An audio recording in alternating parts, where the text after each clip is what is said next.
gravar. Gravando a partir de agora, os senhores estão sendo gravados. Vou passar para vocês aqui já o próximo link, tá? Que eu marquei para as 8h05. Caindo esse aqui, a gente já caminha para todos. Tá aí, ok? Beleza, eu achei que era mais fácil passar por aqui. Agora vamos compartilhar tela. Pessoas maravilhosas. Vamos lá. Seres de luz da minha vida. Estamos listos? Prontos e Sim, perfumados? professora, tá ótimo. Ah, então tá bom. Vamos lá. Senhora. E eu tô aqui só no crochê para vocês, tá? Vou falar só para as meninas. Dá um licencinha aqui, Sérgio. Que eu prometi que ia fazer uns negócios no cabelo para elas. Quero mostrar que comprei até linhas novas, ó.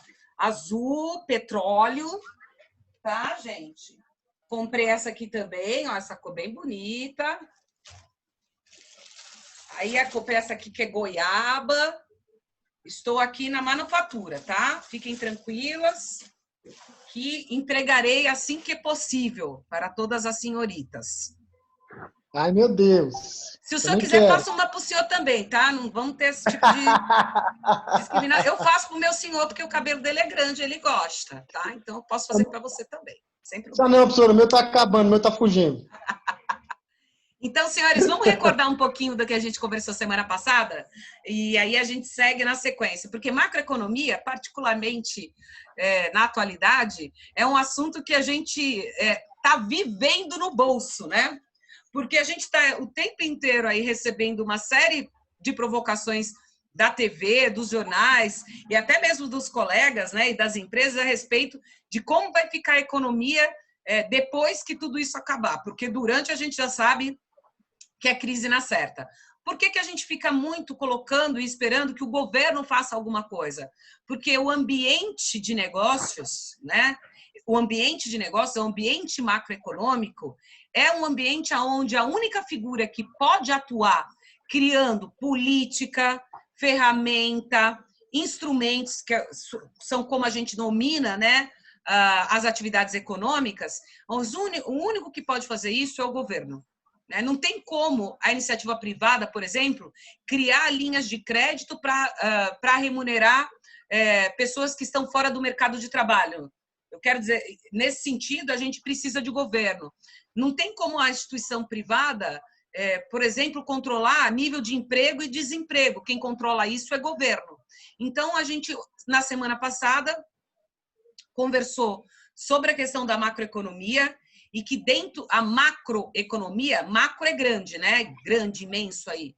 A macroeconomia diz respeito às grandes contas, né? Os grandes agregados, as grandes funcionalidades que existem dentro da economia, não só no Brasil, mas no mundo inteiro.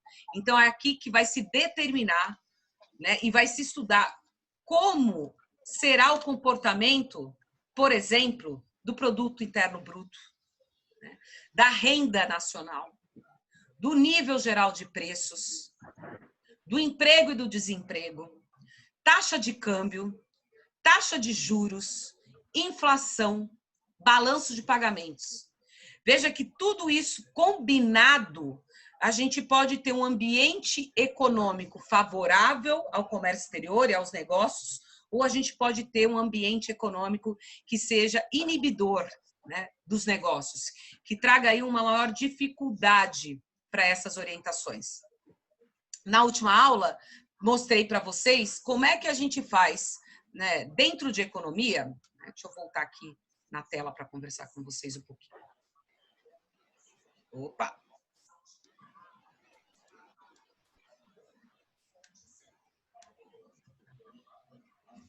Então, vamos lá. A gente não quer voltar de jeito nenhum, mas ok.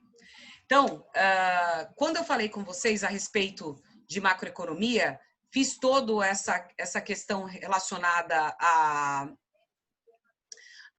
aos agregados econômicos e comecei falando sobre os indicadores. Porque na economia a gente tem uma metáfora parecida com um diagnóstico médico. para um médico chegar à análise do estudo, a indicação e o entendimento de qual é a patologia, né, de qual é aquela doença, ele vai questionando e perguntando àquele paciente a respeito, né, dos seus sintomas, a respeito dos seus hábitos alimentares, da sua questão de como ele dorme, quando ele dorme, quantas horas, o que ele come, e assim por diante. E aí, passado tudo isso, ele junta esses indicadores e traça um diagnóstico. É o que nós vamos fazer aqui.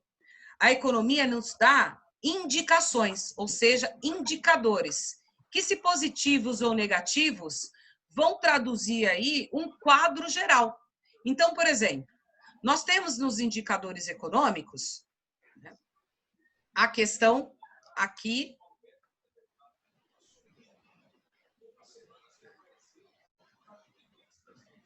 do produto interno bruto. O que eu tenho aqui no PIB? Só isso. Vocês conseguem visualizar direitinho? Aqui na minha tela está cortando, mas... Sim. Sim. Então tá. Então, olha só. O produto interno bruto é todo o valor monetário. Se eu estou falando valor monetário, é o valor em dinheiro, né, de todos os bens e serviços finais. Então, aquilo que é produto acabado, que foi fabricado e produzido no país durante determinado período de tempo. Então, a gente tem, sobre o ponto de vista macroeconômico, que se o PIB é alto, se eu tenho um grande número de PIB, isso vai demonstrar que aquele país, né, que aquela região, que aquele estado está o quê? Com atividade produtiva, né, pungente, crescente. E a gente vai poder tirar outras análises a partir daí. Por exemplo, se a indústria, né, está fabricando produtos e serviços e isso se traduz num valor significativo em termos de dinheiro, os senhores concordam que a gente pode traçar uma análise paralela de que as pessoas, o nível de emprego está bom? É um nível de emprego aceitável? Porque se a indústria está produzindo, as pessoas precisam estar dentro do processo produtivo, elas fazem parte do processo produtivo. Então, nesse pressuposto, né, quando o PIB está alto, né, a renda das pessoas está melhor, né, a questão do emprego está melhor, todas as questões desses indicadores estão relacionadas. Tudo bem até aqui?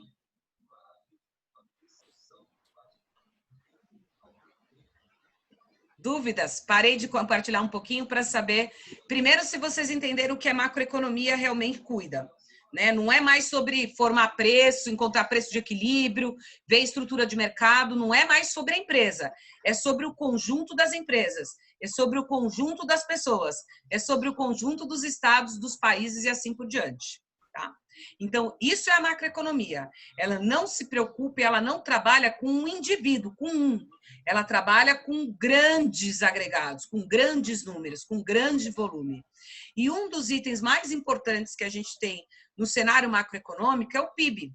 Por isso que continuamente, né, a gente consegue observar no dicionário econômico, na literatura econômica, que toda vez que você quer transparecer, né, que um país está em crise ou um país está bem sob o ponto de vista econômico, o número que a gente traz é o PIB.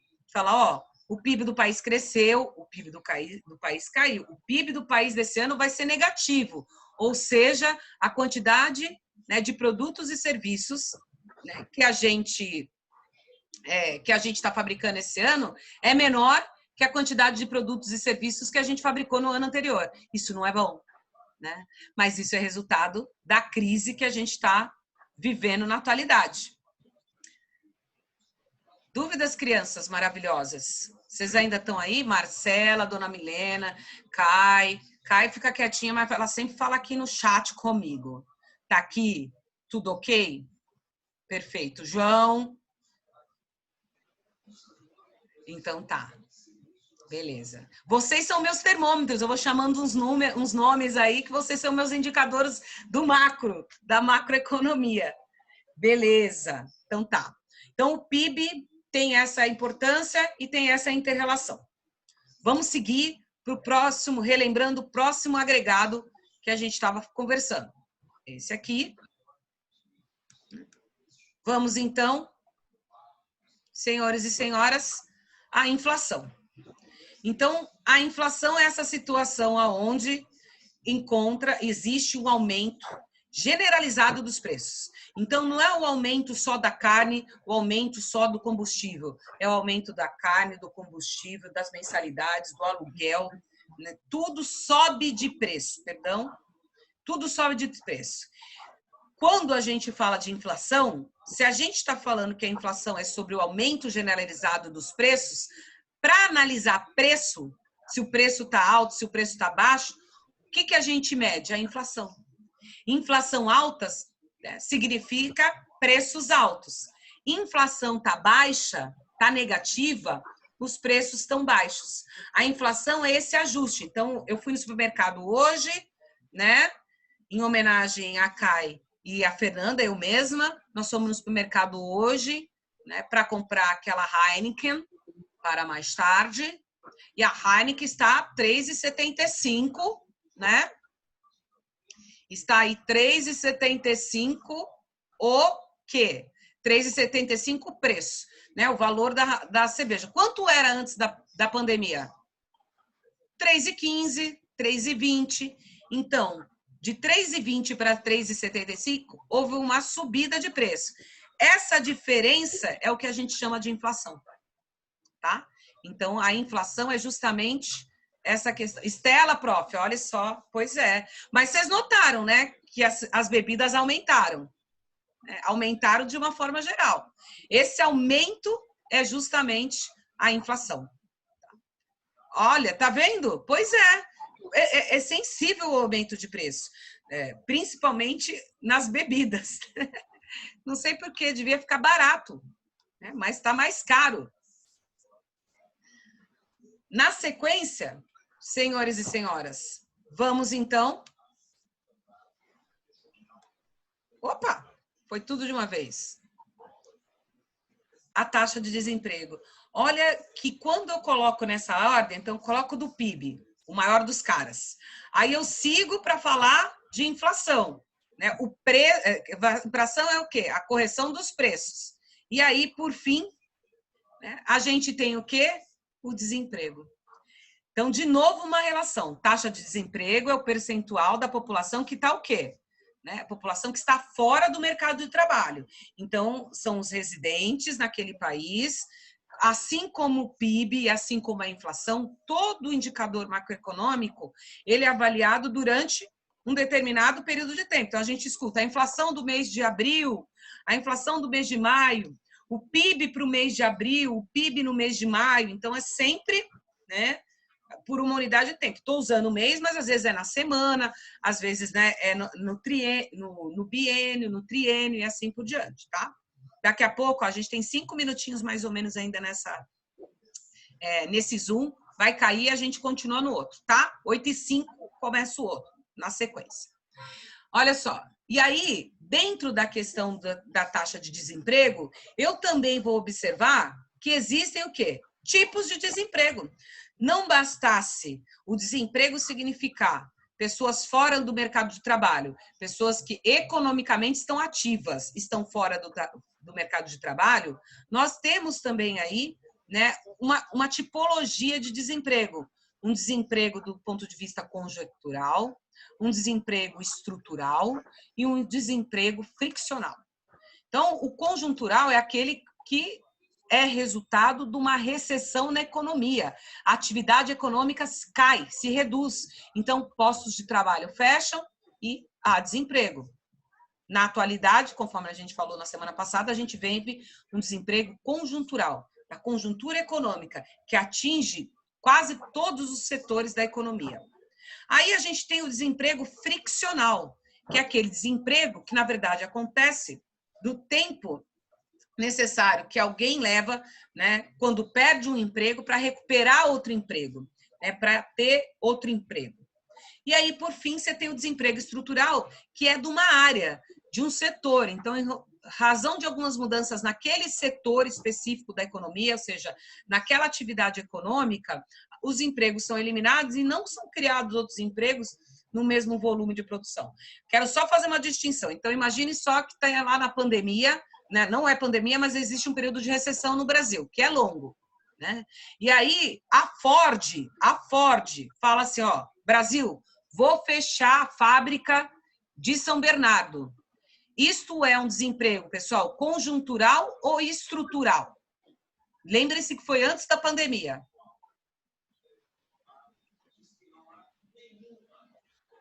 Entenderam minha pergunta?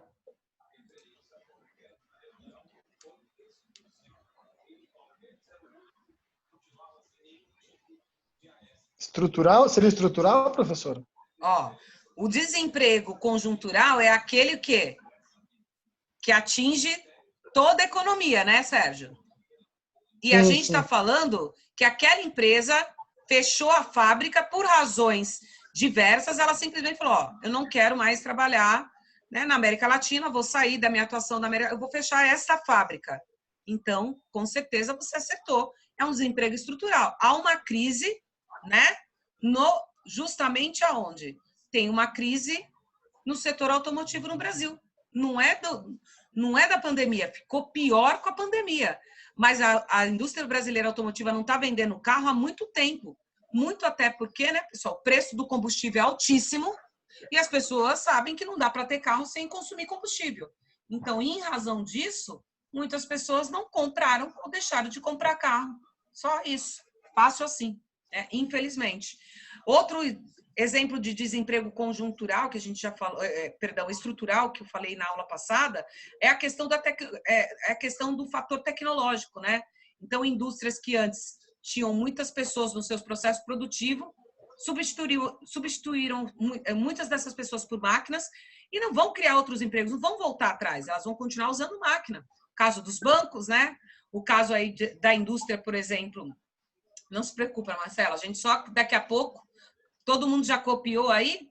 Vou colocar de novo para vocês o endereço, tá? Que a gente daqui a pouquinho é cortado. Aqui. Tá? Então, a gente tem aí a visualização que a tecnologia talvez seja o principal fator responsável pelo desemprego estrutural, né? Não só no Brasil, mas em boa parte do mundo. Isso é fato, há uma transformação dos trabalhos. O outro ponto que a gente estava conversando antes, né, de terminar a aula passada, é sobre essa conta maravilhosa chamada balanço de pagamentos.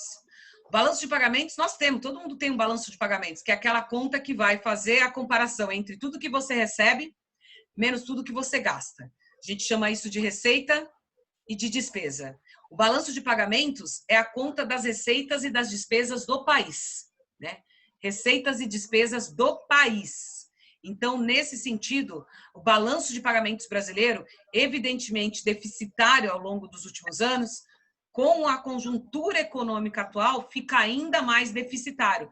O que serve o termo déficit? Saldo negativo. O saldo é positivo? Quando a gente está falando de balanço, um saldo positivo, um saldo favorável, é então um superávit. E um saldo negativo é um déficit. Tá bem? Bom, nossa questão aqui já vai cair.